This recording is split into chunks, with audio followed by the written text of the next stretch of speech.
ওম শান্তি। আজকের মুরলির তারিখ 12 জানুয়ারি 2024।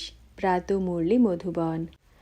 মিষ্টি বাচ্চারা, নিজেকে আত্মা মনে করে আত্মারূপী ভাইয়ের সাথে কথা বলো।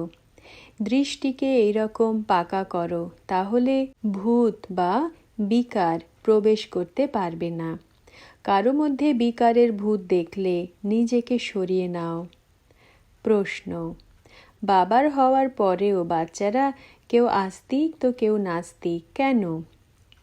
উত্তর: আস্তিক তারাই যারা ঈশ্বরীয় নিয়ম পালন করে, দেহী অভিমানী হওয়ার পুরুষার্থ করে, আর নাস্তিক তারাই যারা ঈশ্বরীয় নিয়ম লঙ্ঘন করে বিকারের বশীভূত হয়ে নিজেদের মধ্যে ঝগড়াঝাটি করে।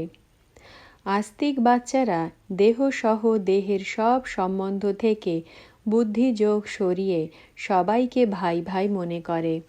নাস্তিকরা দেহ অভিমান নিয়ে থাকে। ধারণার জন্য মুখ্য সার। প্রথম পয়েন্ট: ঈশ্বরীয় মতের বিপক্ষে কোনো কথা বলা উচিত নয়। কারো মধ্যে যদি ভূতের প্রবেশ হয়ে থাকে বা দৃষ্টিতে অপবিত্রতা থাকে, তবে তার সামনে থেকে সঙ্গে সঙ্গে সরে যেতে হবে।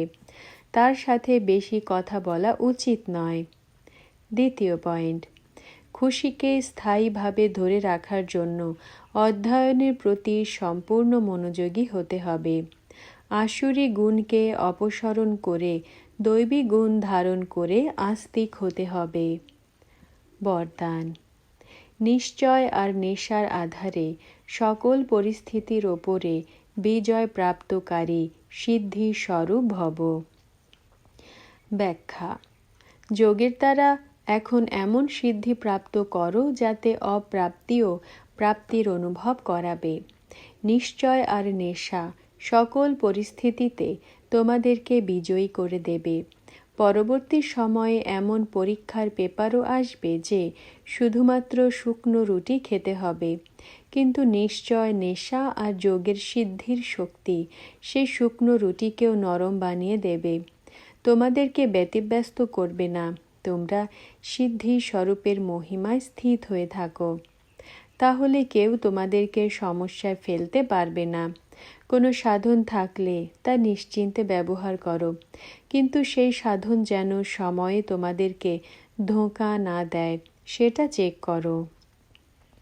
স্লোগান: নিমিত্ত হয়ে যথার্থ পার্ট প্লে করো, তবেই সকলের সহযোগ প্রাপ্ত হতে থাকবে।